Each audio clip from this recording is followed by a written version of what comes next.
జై వీరబ్రహ్మ జై గోవిందమాంబ జై. నేను మీ కృష్ణమాచార్య శ్రీ బ్రహ్మపదం. గోచార పరిస్థితులు మరియు గవ ప్రశ్నని క్రోడీకరించుకుని 2026 సంవత్సరం ఫిబ్రవరి మాసం కుంభరాశి వారి యొక్క రాశిఫలం. శివాయ బ్రహ్మణే నమ. వీరబ్రహ్మేంద్ర స్వామినే నమో నమ. జై వీరబ్రహ్మ జై గోవిందమాంబ జై. వచ్చినటువంటి ఫలితం 4. ఇది రాహు సంబంధమైనటువంటి ఫలితం. మీ యొక్క జన్మరాశి అయినటువంటి వ్యయంలో కూడా 4 గ్రహాలు ఉన్నటువంటి కారణం ఒకటైతే తీక్షణమైనటువంటి ఏలినాటి శని వాక్స్థానం ధనస్థానంలో శని భగవానుడి యొక్క సంచారం, ప్రశ్నాశాస్త్రాన్ని అనుసరించి వచ్చిన రాహు ఫలితం.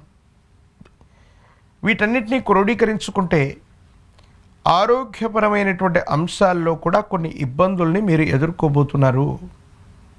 కండరాలకు సంబంధించినవి, ఎముకలకు సంబంధించినటువంటి అనారోగ్యం, విటమిన్ డెఫిషియన్సీ, రోగ నిరోధక శక్తి తగ్గిపోవటం, నిద్రలేమి, అలసట అధికమవటం, వీటి వల్ల మీరు ఇబ్బంది పడటంతో పాటుగా కార్యాలయంలో ఎంతో కాలం నుండి మీరు చేస్తున్నటువంటి పనితో పాటుగా కొన్ని అదనపు బాధ్యతల్ని మీకు అప్పచెప్పడం వల్ల తీవ్రమైనటువంటి పని ఒత్తిడి, మానసికమైనటువంటి ఆందోళనలు దరిచేరే అవకాశం ఉంది. అంటే పని పెరుగుతుంది, అదనపు బాధ్యతలు మీకు అందజేస్తారు, కానీ ఆర్థికంగా ఏమాత్రం కూడా వెసులుబాటు మాత్రం మీకు ఉండదు. తీవ్రమైనటువంటి ఆందోళన, అలసట చేత మీరు చేసేటువంటి ప్రయత్నాలు కొన్ని ఇబ్బందులకు కారణమవుతూ ఉంటాయి.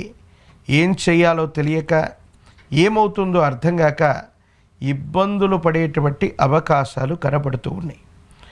మరోవైపు వ్యయస్థానంలో ఉన్నటువంటి కొన్ని గ్రహాల యొక్క స్థితిగతులను అనుసరించి జీవిత భాగస్వామితో అనేక విరోధాలు, వాళ్లతో దూరమయ్యేటువంటి పరిస్థితులు, ఎడబాట్లు కలిగేటువంటి పరిస్థితులు గోచరిస్తున్న కారణంగా కుటుంబపరమైన అంశాల్లో ఏవైనా ఇబ్బందులు ఉన్నట్టయితే వాటిని సామరస్యమైనటువంటి పద్ధతి